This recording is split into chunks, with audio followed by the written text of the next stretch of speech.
Hi friends, ఈరోజు మనం ఒక కొత్త బిల్డింగ్ సీలింగ్ గురించి తెలుసుకుందాం ఫ్రెండ్స్. అదేవిధంగా మనకు వచ్చేసి ఇది బయట బాల్కనీ. ఈ బయటి బాల్కనీలో కూడా ఛానల్స్ ఫిట్టింగ్ అయిపోయింది.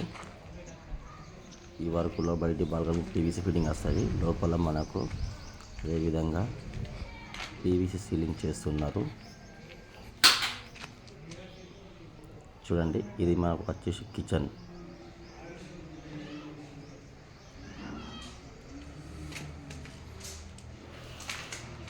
నెక్స్ట్ వచ్చేసి ఇది మనకు ఒక మెయిన్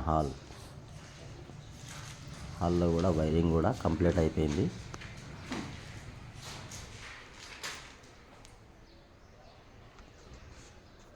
ఈ వీడియో చూసుకున్నట్టయితే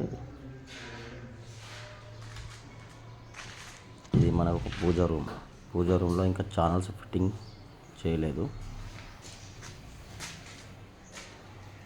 నెక్స్ట్ మనం బెడ్రూమ్లోకి వెళ్దాం.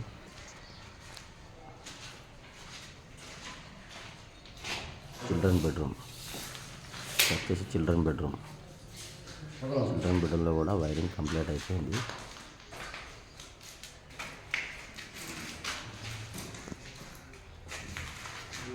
మాస్టర్ బెడ్రూమ్లోకి వెళ్దాం.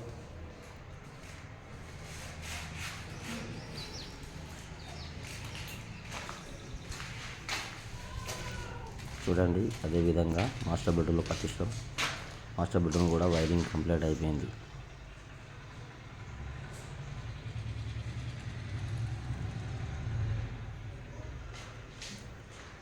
మీరు ఎవరైనా సీలింగ్ చేయించుకోవాలనుకుంటే పిఓపి సీలింగ్ చేయించుకోండి. 12 mm పిఓపి షీట్ వాడండి.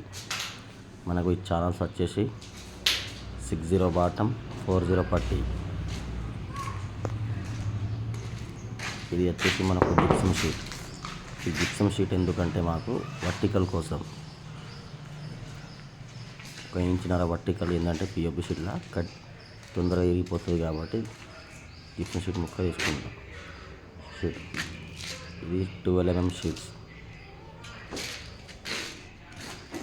ఈ షీట్ ఎందుకు లైఫ్ ఉంటుందంటే దీంట్లో మనకు ఎడక తీరు రేష దారాలు ఉంటాయి.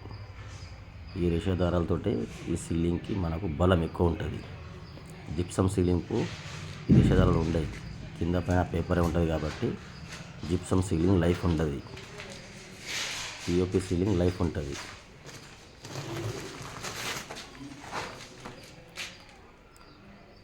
అదేవిధంగా ఇది powder bag, Pawanputra plasters.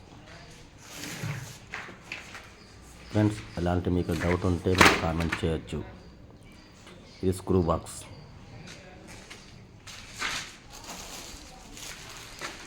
Next వచ్చేసి గిట్టి. ఇది ఇలాంటి వీడియో కోసం మా ఛానల్ని సబ్స్క్రైబ్ చేయండి ఫ్రెండ్స్.